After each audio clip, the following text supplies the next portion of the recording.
Good evening, everyone. I would like to call to order the March 11th, 2024 North Andover Special Education Parent Advisory Council meeting.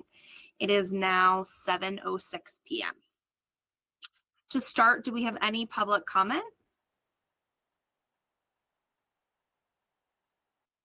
Hearing none, we'll move forward to the Executive Director of Special Education's update, Marcy Baguzzi.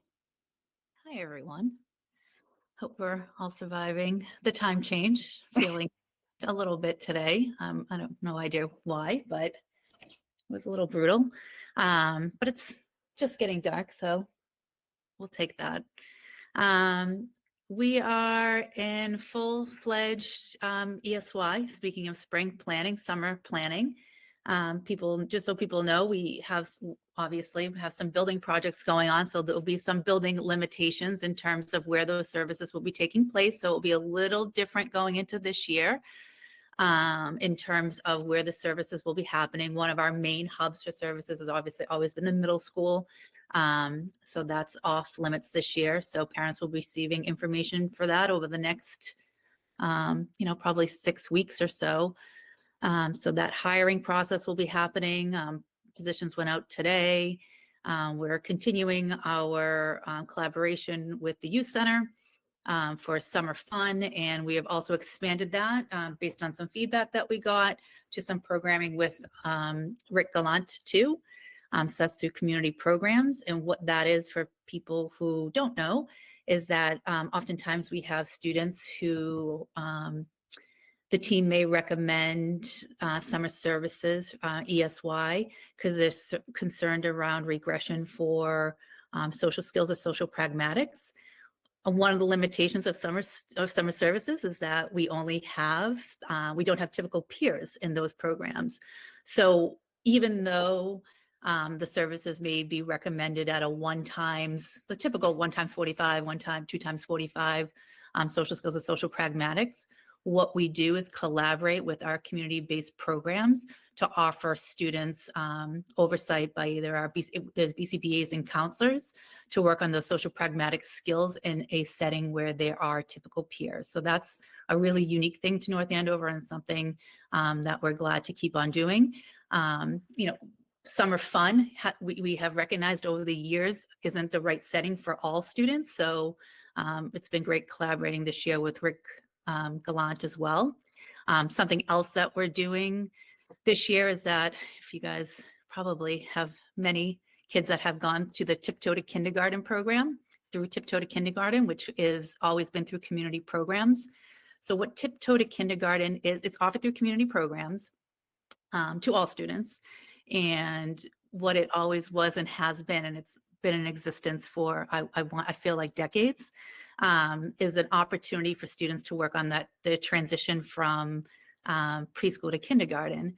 But as you all know, over the last 5 or 6 years, that transition is a little different because pre-K and K are in the same building.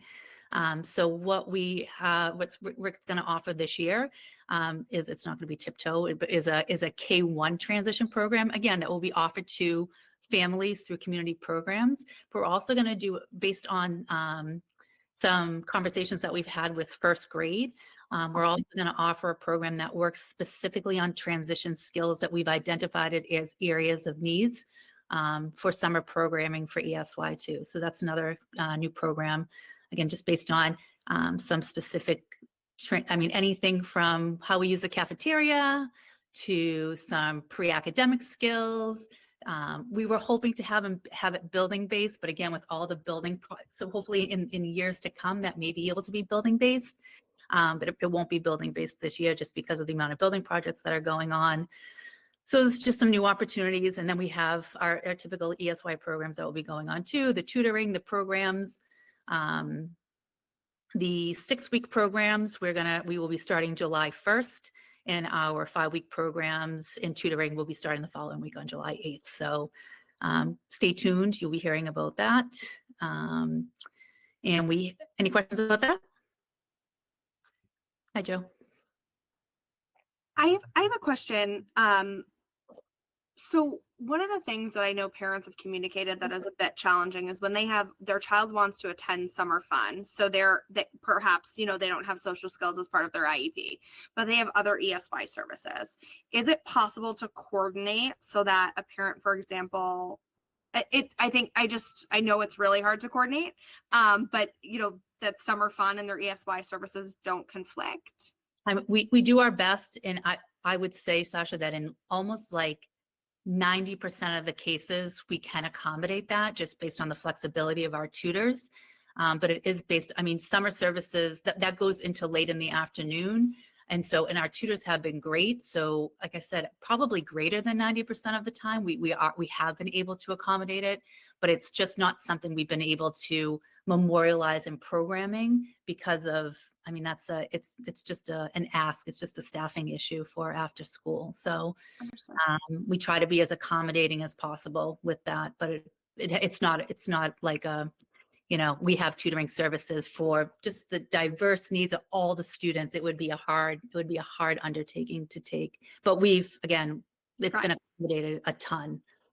And we'll continue to do that.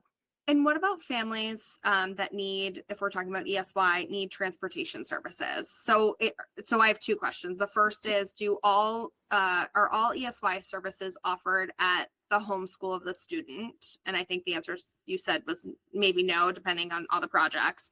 And then two, how does a parent go about requesting transportation if they need it? Like, how does that process work? We try to, so just the first question about the homeschool. So no, that just based on, we do to the greatest extent possible, keep the programs in their home schools just because it's so difficult to transition students who need that significant routine outside of their schools, plus equipment and the other pieces that go around to it. So programs, our autism programs and our medical needs programs, those typically stay and hopefully will be staying as long as the hallways in Franklin are available. Those will be staying in their home schools. In transportation, everyone is offered. They are offered regardless of whatever services they're getting. And Mary Lou will again, it goes just through a Google form, so they can choose to elect when they get, when we receive their names. We send out Google forms just to try to do as much pre-planning as possible about whether parents have vacation plans and if they're going to miss any services. And on that form, we ask them also if they're going to be utilizing transportation. Rachel? Thank you, Marcy. And just a clarifying point, there is a section on your child's IEP for that. So you definitely want to be looking at the transportation section, but also in the new IEP, because that's what we're rolling into for next year. And if anybody's been participating in the Alan Bloom workshops or doing their own research, there's a separate extended school year grid that is going to be added starting next year in the fall. So what's great is right now it's all in one service delivery grid, which is like maddening for your eyes to look at. It's so hard. You got to check the end dates and the start dates. It's really tricky, but now your extended school year services are in a different grid, and below that is a special transportation box for just extended school year. So what's easy now is for parents to remember if they had it last year, if the box was checked. It's just a lot easier to navigate. And just to reiterate, you won't see that this year, you'll see that next year. Next year, thank you.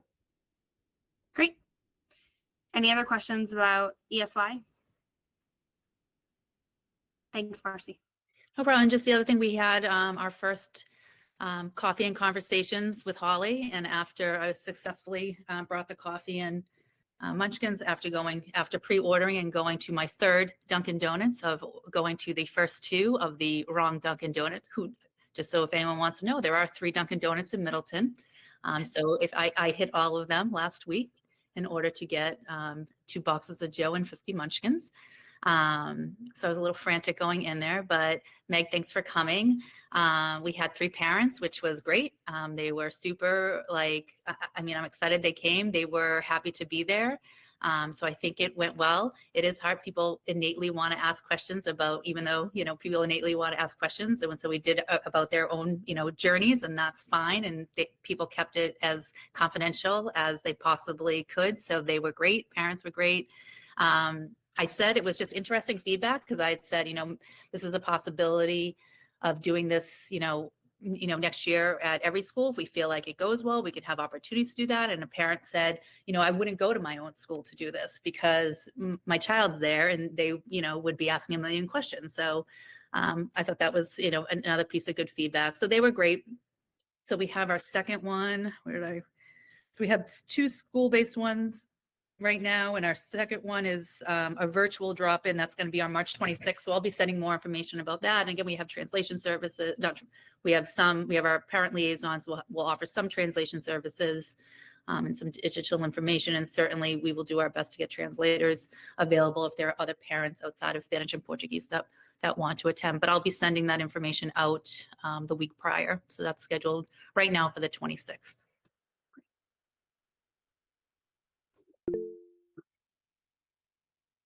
Joe? Hi, is my microphone working? Mhm. Okay, sorry. Quick question. Is this an appropriate time to ask a question about an upcoming IEP meeting that I have with my kid, or should I wait? You can ask. So I asked this at a previous school committee meeting, and I don't remember what was said, and I just want, because it's happening in 3 weeks, and I want to make sure that I do things right for my kiddo. He has his IEP at the beginning, annual meeting at the beginning of April, and he's in 6th grade. Is this an appropriate time? I don't know. I know he won't necessarily be contacted by the special ed folks to invite him directly, but can I say I would like him to be there? And it's an online meeting, so then how does that then work? I feel like it's going to might be a little strange then online to have him there and me not next to him to help him. What would be like the best process, you think, for that type of occasion? Because he's at the age where he's curious now, and he knows enough that I want him to be participating in this so he can advocate for himself too. You guys hear me? Or am I? We can hear you. Now she's stuck. Yeah, you're stuck.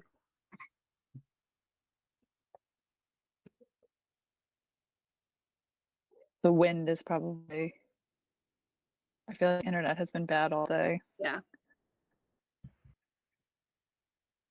I'm not sure where Marcy went, but Joe, your child can go. Your child can go at any time if they would like to. What would be the best way then to navigate the online component? Because that's going to be like What time is the meeting scheduled for? 8 o'clock. That's great. So you have 2 choices, right? They can go in and go to their guidance counselor's office, their their IEP liaison's office, their classroom, whatever you set up with a trusted member of your team, somebody that they feel comfortable with. And since it's an annual review, they can do their pre-prepared concerns, vision, strengths, interests, things like that. I would encourage them to pre-plan that stuff with you at home if they want to do it from school, or if it's at 8 a.m., stay home and attend virtually with you and then head into school. Well, I have to attend virtually from work, which Okay, actually all right. I Yeah, have I to mean, if there's be a trusted, an hour away. yeah, if there's a trusted teacher or counselor or liaison, special education teacher, definitely that's a good way for them to be next to them and then have a nonverbal cue of like, okay, I'm done. I'm ready to go now. But definitely the pre-planning work of let's sit down and talk about your concerns. Let's talk about your vision. Let's talk about your strengths, your areas of interest, really those whole first few pages of the IEP in particular. And then if they're getting old enough where they're at the age where they understand their accommodations, it's nice to go through those in advance and say, is this benefiting you? And of course, they're not making a ton of executive decisions, but just having conversations about the accommodations that they feel like are working for them. So then they can stay for as little or as much as they want. Does that make sense? I'll summarize. Marcy, I was just saying that if Joe's child wants to attend, there's typically a trusted teacher, member of the team, guidance counselor, liaison, whoever that would virtually have them attend with them for the first part of the IEP meeting, whatever they're comfortable with. And I encouraged the pre-planning part so that, when you're a kid, you would like something probably to read from for your vision or your concerns or your goals and things like that. And it's definitely, now's a great time to be doing that with all of our students, because again, next year, when we think about that new IEP next year, our teachers are going to be asking, our liaisons are going to be asking our students that, our children that is, what is your vision? And of course, they do it at the beginning of the school year anyways, but it's a great time to start having those conversations as a little bit prior to their meeting if they're going to attend. Does that help, Joe? Awesome. Thanks, Rachel. Couldn't have said it better. Not a problem. Sorry about that. No problem. So I think Joe did that answer. Got it. All right. Marcy, I'll give you back the floor. That was pretty much it. I mean, we have our upcoming review on the 21st. So I encourage, and we'll start sending out I encourage as many people to attend and be there and listen and come back on the 25th to ask questions. We did get confirmation from Brian Fraser that the meeting will be posted. So the meeting's on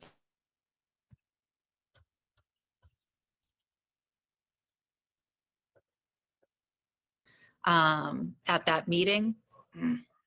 That's okay.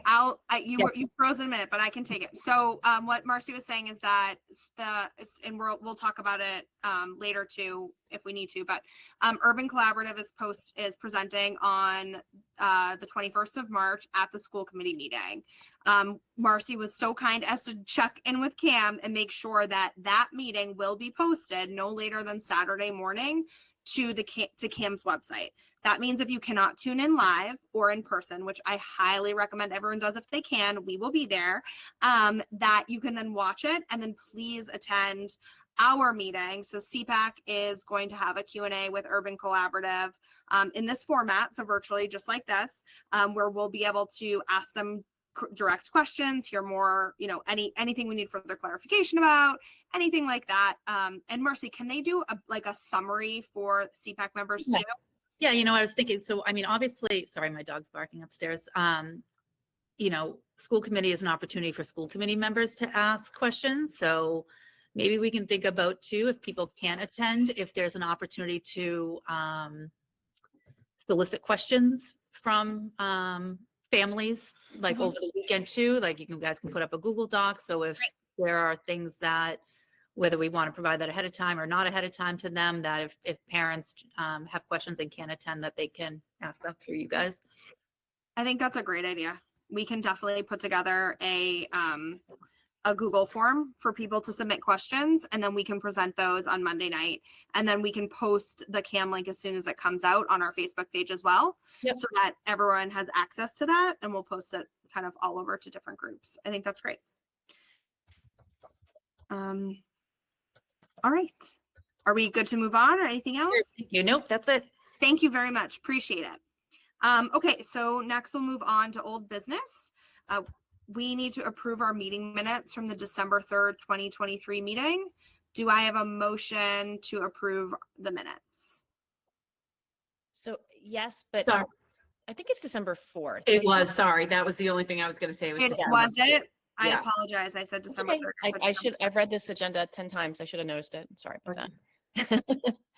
So do I have a motion to approve the meeting minutes from the December 4th, 2023 meeting? So moved. All those in favor? Yes. Aye. All right. I also approve. The meeting minutes are now approved. Great. Okay, so the next item is the wellness event with the Tri-Town CPAC.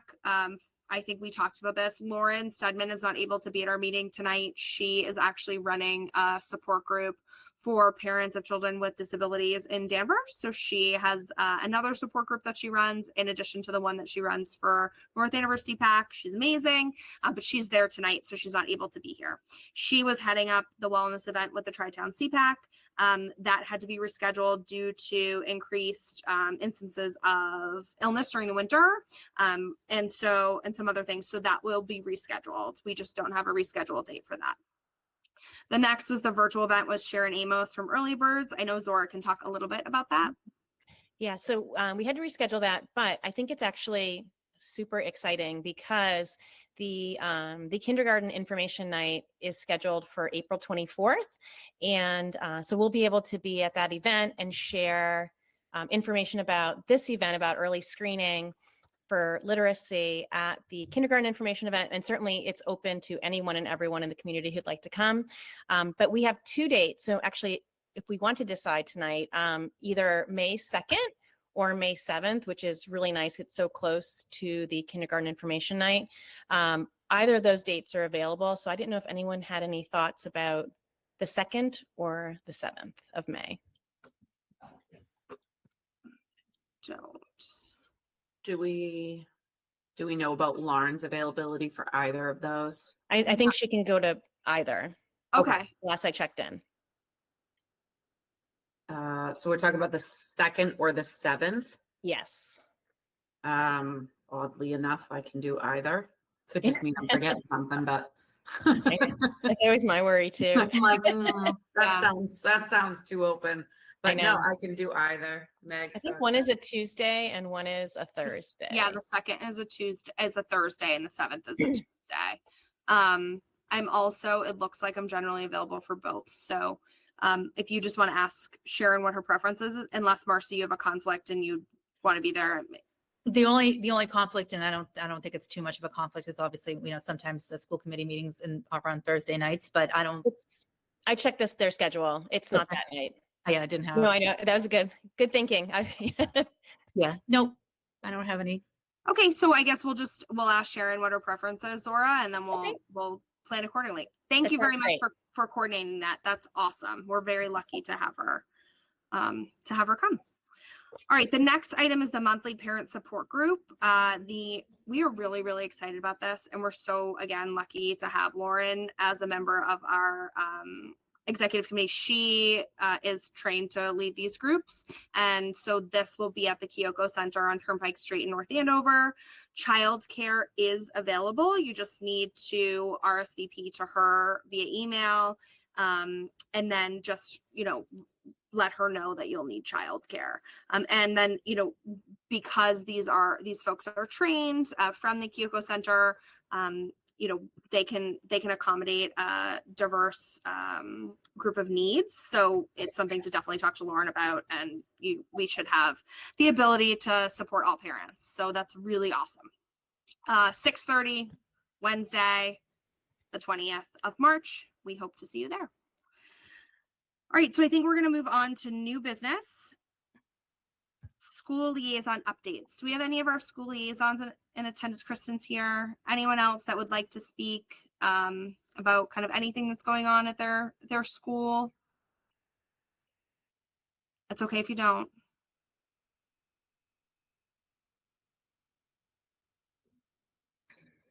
Okay, we'll move on. The next item for new business is Special Olympics. I know Lauren has been working, I'm just pulling up my notes. She's been working with Kara Higgins to coordinate food and beverage donations for the day of. She also has collected monetary donations from various organizations such as Kyoko to help cover whatever costs do not get donated. The event is going to be held at North Andover High School this year, and we would love for any and all SEPAC members who are able to attend to be present to support. We'll have a SEPAC table at the event with some different information to be able to greet families and tell them more about SEPAC and what we do. The event date is the 7th of, I wrote April. It's not. It's the 7th June. It's of June. June. And then the rain date of it's a Friday, Monday. I don't have a Yeah, calendar. it's June 10th. So I apologize. The agenda is incorrect. So June serves me right for trying to do it with my kids running around me. So June 7th is the date, and the rain date is June 10th. And that will be at, I don't know that I have a time, but we will certainly get all of that information out. But if you could mark your calendars for those days, we would love to have you there. It typically starts because kids get dropped off at school and then we bus them. There's a lot of busing, and Andover starts later than us. So it typically starts at 9:30. So we wait for, it's a collaboration with Andover schools. So they bus their students over to us. And so typically around 9:30. And I will tell you guys, if you haven't worked with her before, Kara puts like the undertaking that Kara and the work that Kara puts into this as, again, a voluntary sort of situation is like, unlike, it is executed like perfectly. I don't know how she does it. She's pretty much, I'm sure she appreciates help, but has pretty much been a one-woman operation. Except, I mean, I've met her husband a couple times, but she's amazing and super organized. So, I mean, again, it's a great day. Special Olympics, used to fund pretty significantly and have people that would come from Special Olympics to assist with some of the events. And they really just don't have, the funding and the support to be able to do those things anymore. So it'll be great. It'll be a great collaboration. I'm sure she appreciates it. Yeah, I know Lauren has been working, she met with her and has been working really hard and trying to like ramp up donations from local businesses and partners to make sure that it's, she can support Kara in any way, because I know she's been kind of going at it alone for a while. So we're hoping to get more involved, and Lauren's taken the charge on that. It's been really great. So if anyone has any questions, please reach out to hello@northandoversepac.com or to Lauren directly or one of us. We can provide whatever information you need. Marcy, can you help and maybe how do families know if their child is eligible, and then how do they sign them up to participate? So they don't have to sign them up to participate. That's all done through, we already have all their, we've sent it to all the district teachers, and they put in the students' information and their t-shirt size and locations and pickups. So we coordinate all that on our end. And so students who typically, the criteria that we get from Special Olympics are students who can't necessarily access typical gym experiences, participate in Special Olympics. Got it. Would that also mean, Marcy, they probably have APE? They do, not all of it's not a, they don't have to have it, but if they do have it, they would participate in it. Okay. And that's adaptive physical education. So if your student has APE on their grid or as a service, you'd want to be checking this out then too, which is awesome. Great.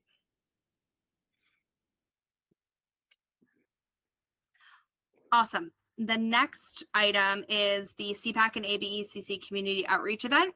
So those are tentative dates of April 10th and April 13th. So what that is, Sorry, Sasha, April 10th is the Wednesday, 13th is the Saturday.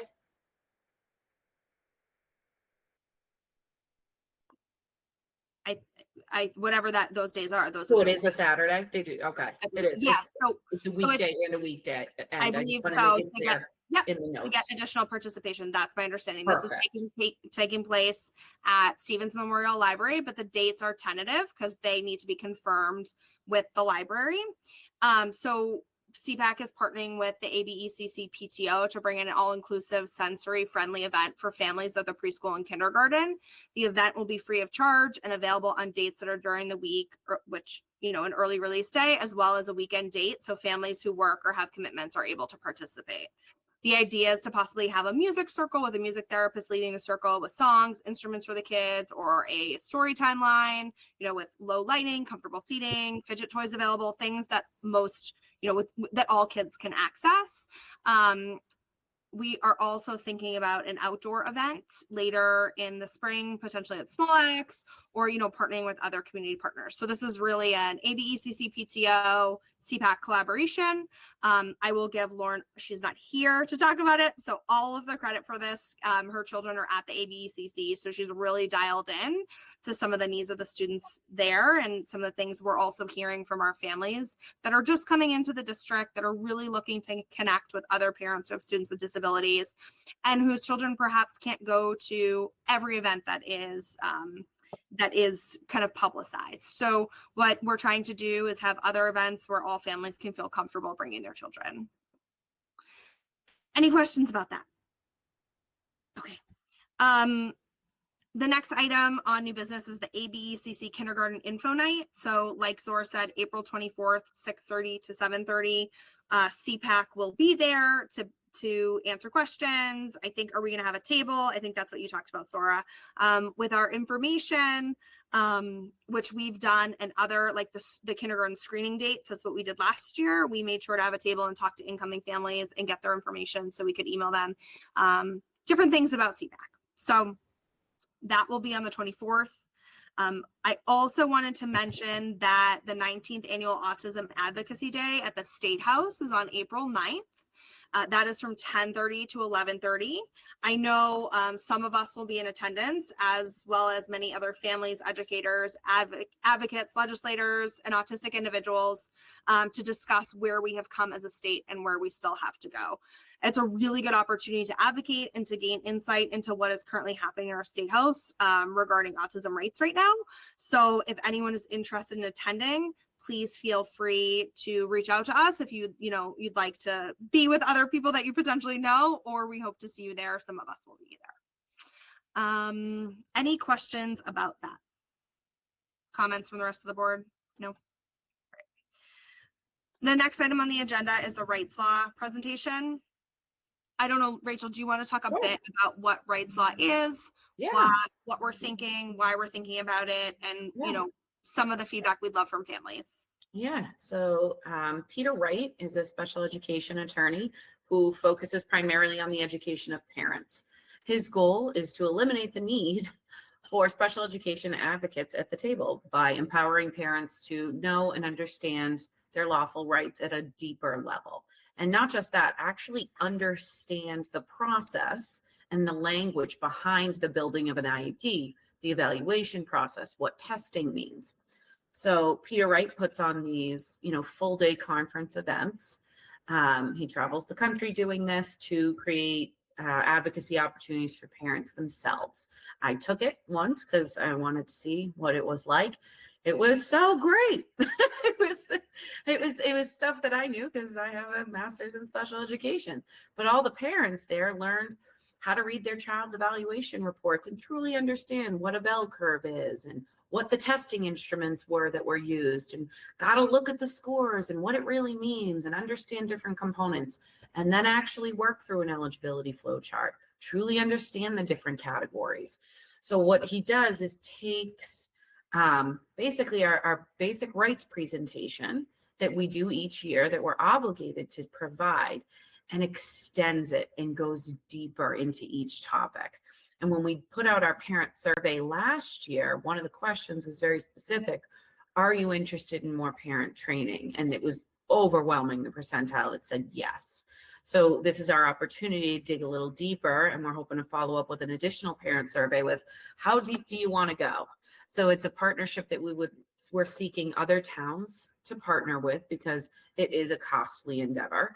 So, it's something we're taking seriously. We want to give this opportunity to families who really feel that they want to broaden their understanding and knowledge in being an equal member of their child's team. So I'm very excited about it. He's really funny too.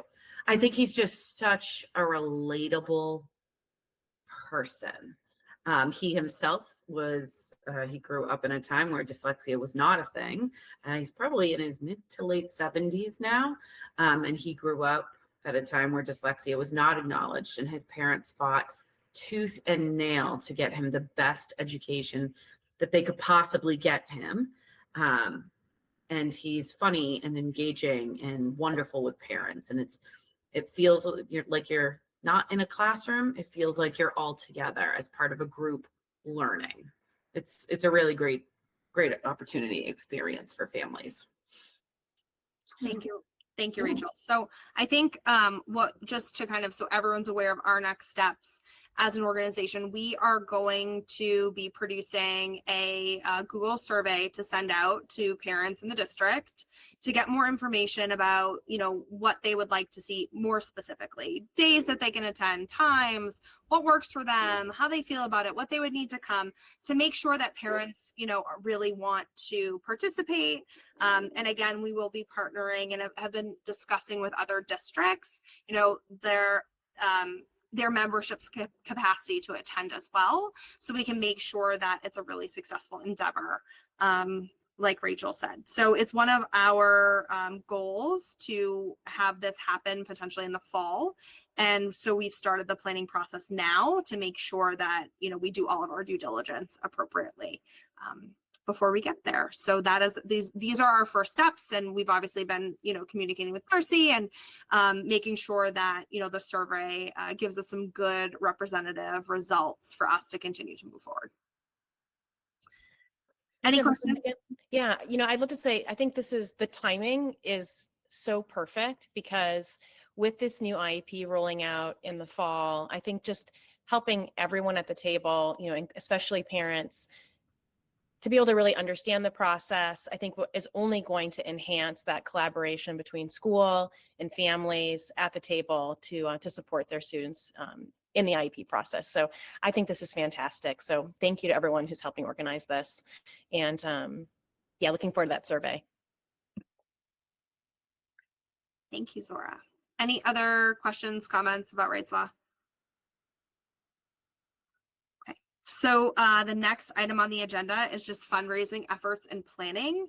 So we do have our wellness event that we are rescheduling. We also, as you know, we had our kind of large CPAC awareness fundraiser in the fall. And then we do plan to have some kind of larger fundraising event this spring, although I don't know, we originally thought something that was more in person and a little bit more significant. I'm not sure that in person will be as well attended or, we're not sure about that direction at this point. So I think any feedback, the reason why it's on the agenda is just any feedback that families, parents, anyone wants to provide, or if there's anyone that additionally wants to volunteer to help head up a specific fundraiser or do any kind of assistance to one of someone who's already planning a fundraiser, we would love the support. And we're also always open to new ideas about fundraising. So I just wanted to put that out there. Meg, Rachel, Zora, if you have any comments, please also feel free.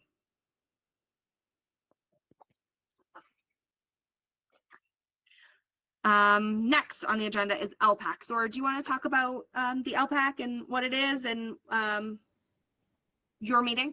Sure. So the LPAC has just been formed here in North Andover. So the LPAC, it's for families of students who are English language learners in the community. So it's essentially the CPAC, but it's for our L students. And so I met with Nicole Wright, one of the teachers who's helping lead the group, and also Kristen Ando and Pam Lathrop, to just do sort of a meet and greet and just use that as an opportunity for our two organizations, I think, to support families in a more maybe cohesive way, in that, we may have English language learners who also may have an IEP or a 504 and vice versa. And so I think one of the things we'll be doing just to kind of start creating that, that support and that collaboration is at an upcoming meeting, most likely the fall, just because we're into spring and we all know in the school world that means like we are in the, in that final stretch. So I think things are a bit busy, but in the fall for sure. LPAC, likely Nicole Wright will come to one of our meetings and just talk a little bit about what they're doing, what their plans are for the year, and also just so that all of the membership knows what they're offering and what they'll be doing in the upcoming year.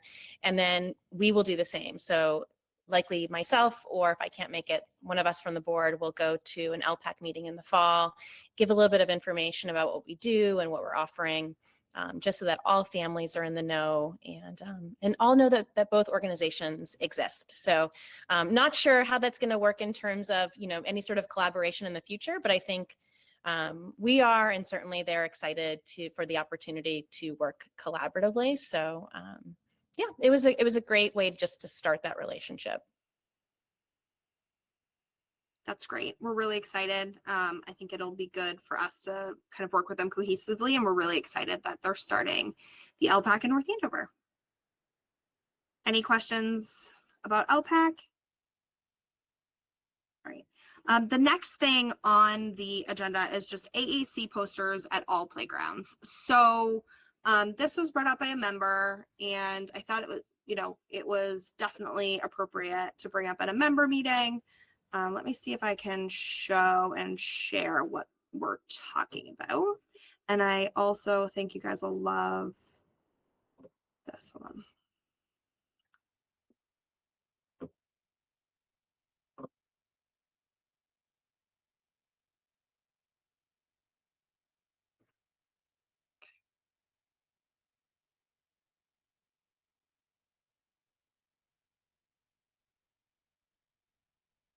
Can you see my screen?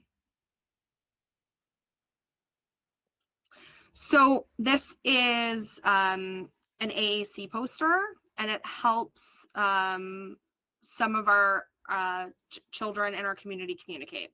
And so this is at Drummond Playground in North Andover. And one of our members asked, is it possible for us to get these at all of our playgrounds or something similar? So I think that it was something that I'm going to stop presenting because now we can see it and I can't see you. So I wanted to make sure it was on the agenda. And I think that it's something that we should have a conversation about as a group. And I don't know, Marcy, if this is something that we can talk, something that has been communicated about on like the actual school playgrounds, or if we can talk to the town. I'm not sure who coordinated this one. I know it's in memory of Linda Perry, which is really lovely. So I don't know if it was coordinated by her family. I'm not sure.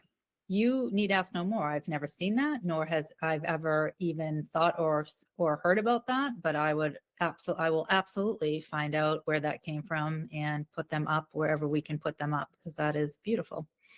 That's awesome. So I'll I tell think you, as I've seen it at Drummond. It's been there for actually a few years now. I see a ton of students using it. Mhm. A ton. I also see students and community members from other towns using it. A lot of BCBAs, I think ABA therapists, I see them using it with their students while they're doing community work on that playground, and they seem really grateful to have that resource. I'm especially surprised, like at our schools with our autism programs and ABECC. I think that would be huge. Our population at the younger ages, especially where communication is such a high disability category for our 3 and 4 and 5-year-olds.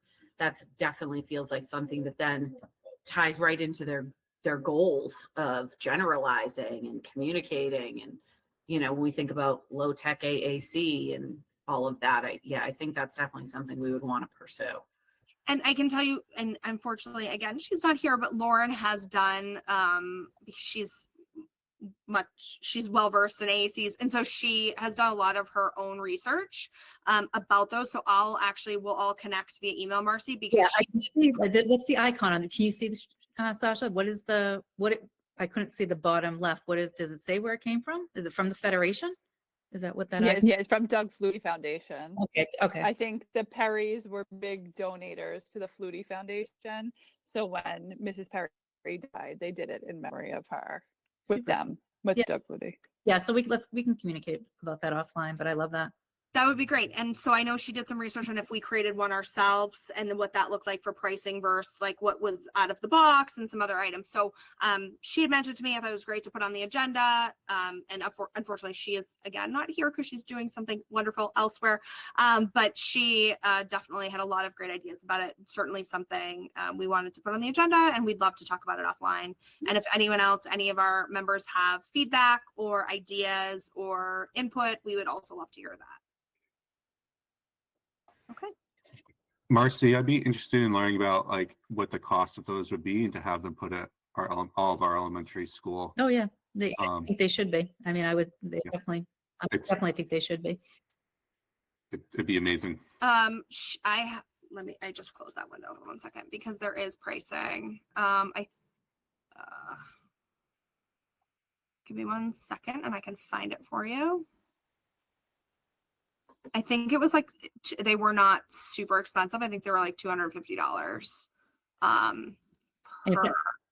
If that one's you said it's been there a little bit, so it's obviously weared the weather. Okay, so It's Yeah, been no so- problem. It hasn't even faded. Like that's kind of what I was looking for, is like, is the color gonna fade over They're time?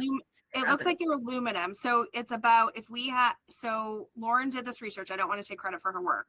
So, and the aluminum signs to have made on our own are about $250 to $350 per sign, and $500 approximately to purchase pre-made.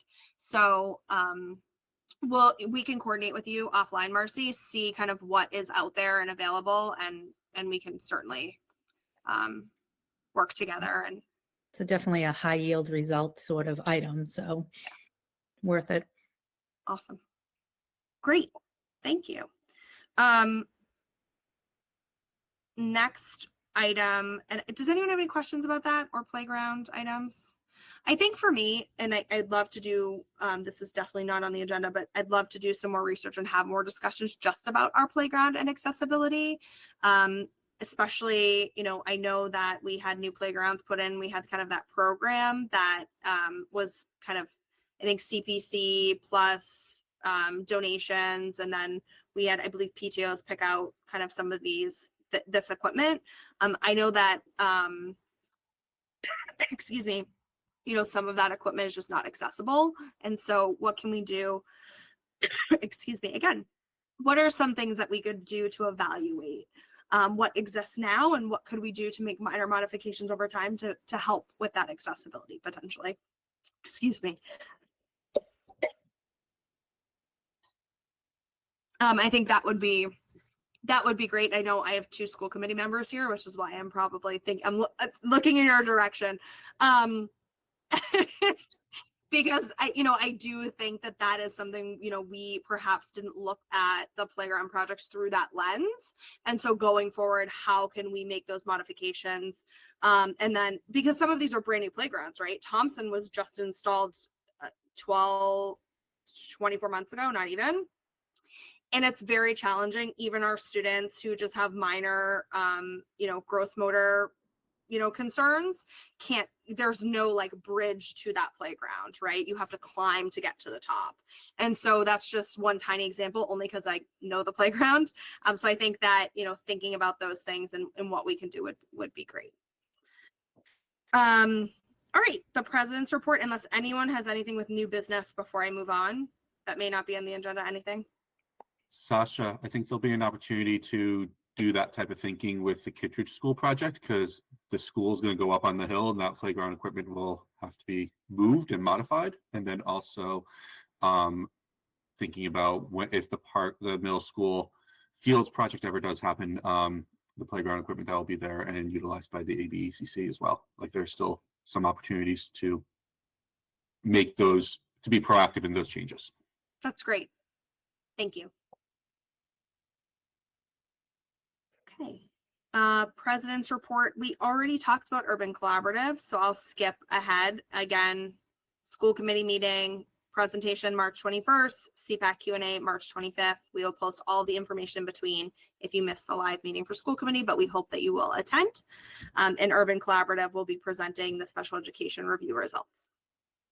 The last thing in the president's report is spring elections.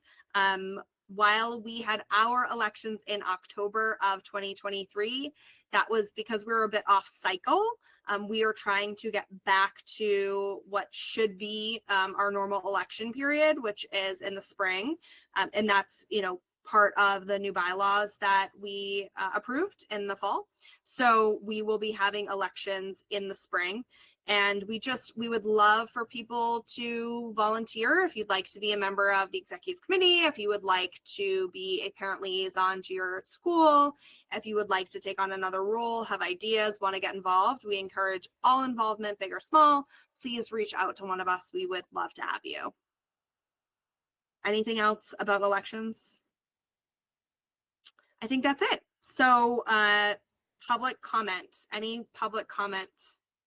I just have one other thing that I meant to mention. I didn't go to it, but just in terms of the Ellen Bloom IEP trainings, a parent had asked about additional trainings. We did do 2. We probably won't do any this year again, but there is a possibility, and I'll put it in my list of things to maybe we can organize one for the fall of next year after we get things rolling. But also I did notice, I didn't attend it, but I did hear it was well attended. The Federation for Special Needs has started to roll out their trainings for the new IEP. I don't know if anyone had an I have to say, that's a whole series. Yeah, it is. And we just posted that out. That Oh. looks fantastic. And Yes. the reason why I like it as a series is I love Alan Bloom. I think he does an amazing comprehensive job. Like, he's great, but it's fast. Yeah, right? yeah. It's kind of like basic rights. Like, Yeah. it's fast. If you are new to the process, you're doing a million things in your house, following along, it's tough. So I love the way Federation has really broken it down, spaced it out, and they're going to be taking time with it. It looks like a really great series. And like I said, I know they just had their first one, so they have their schedule. So That's great. We're doing one as well too, right? So we have to square a date away with Leslie, but so because of the membership, we got one free training, and Holly does our basic rights. So what we asked Leslie to do was to do kind of the basic IEP, the new, I forget what it's actually called, but one that would be about the new IEP was the goal. So we just, the hope is to do that before the end of the year. So we'll get one more in before the end of this year. Plus, we'll try to make sure everyone has the information on the Federation's training. But that's, Marcy, thank you for mentioning that. That's really important. The trainings do look really good. I was quite impressed.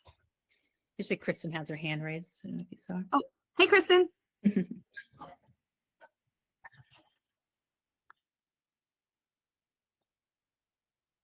Oh, we can't hear you, Kristen, if you're talking.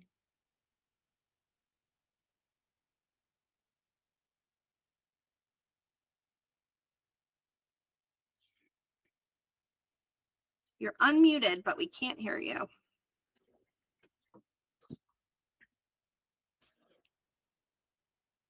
about now? Yes. Okay. Sorry about that. I don't know what's going on with my computer. I apologize for having my video off. I am not feeling that well today, and I probably should have said this during new business, but it was bedtime and it was very chaotic over here. One quick thing I just wanted to bring up, and I was going to do it via email, but you guys are all here, so figured I would just do it now.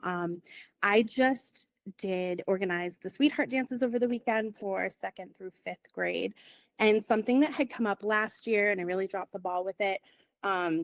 But now that I have a relationship with SEPAC, I wanted to maybe bring it up to you all because you're just so good about brainstorming things. And it certainly is not something that has to be decided tonight, but maybe something to think about.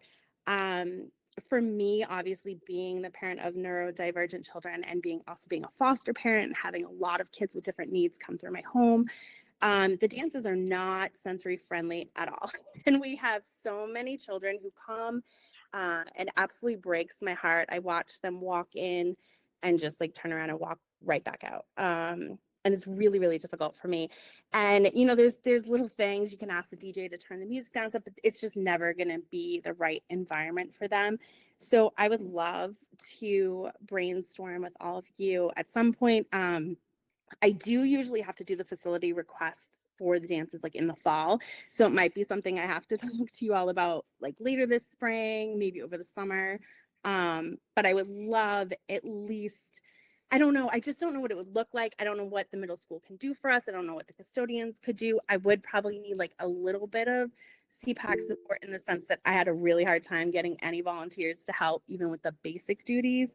So I was sort of thinking along the lines of like a break space where kids could kind of, they went into the dance for a minute or two, but then there was a place, like a sensory friendly place. Obviously, this is just like a mishmash of ideas in my head, but I wanted to bring it up, wanted to see what you all thought, and maybe have like a bug in the ear to think about over the next few months. I think that's an awesome idea. Thank you for considering it. I think it's awesome. And I know that I can, say we'd be happy to help in any way we can. Rachel, you had your hand up. I love this. I love this whole conversation. I'm happy to reach out to other towns too, because we don't need to reinvent the wheel, right? So I think that there are other towns that I know that are changing the way that they do the whole school events, and break spaces are one thing. Headphones optional, because a lot of kids just find the music too loud. They just need headphones. A lot of them do the silent rave style where the first half an hour, everybody has headphones on and it's just coming through your headphones. Early entrance, half an hour early for those that don't want the music on just yet, just want to socialize. There's a lot of towns that are modifying these things. So I'm happy to reach out to other towns and figure out what's already working and also what's been tried and doesn't really work great and why. So I'm happy to do that. I love that, Rachel. I'm like frantically writing down your ideas Yeah. because I think it just happened this weekend. So my brain is a You're- little fried. Yeah, But you're fresh off. You all just have just a great lens. So any ideas that I could take with me for planning for next year? I made some promises to parents this year, so I'm really hoping to do better next year. Yeah, we'll definitely connect on that. I'll get out there and find some ideas. I think that's great. And we'd be happy to coordinate and support you guys. You do an awesome job. So thank you for taking this on. I know this year was especially difficult to get volunteers and donations, and you guys do an awesome job. So thank you for putting it on in the first place. I know lots of kids are very thankful. So let's start there. And then, secondarily, whatever we can do to be supportive, we're happy to do. Thank you so much. I appreciate it. Yeah. Thanks, Kristen. Any other public comments before we adjourn the meeting? So I think the next meeting may be our elections. I don't know if we're going to have another one in between. We have lots of events in between. So if anyone has any questions, obviously we have our Q&A, but that's not a formal member meeting. So any questions, please reach out via email, hello@northandoversepac.com, or give us a message on Facebook. We really appreciate it. If there are no further comments from anyone, do I have a motion to adjourn the meeting? So moved, and I'm impressed. We're way ahead of schedule. So nice work, Sasha. Do I have a second? Second. And Meg, you're gonna have to unmute for this. All those in favor? Bye. All right. Okay. Aye. The meeting is adjourned. Thank you so much. Thank you, guys. Have a good night. Thank you all. Bye-bye.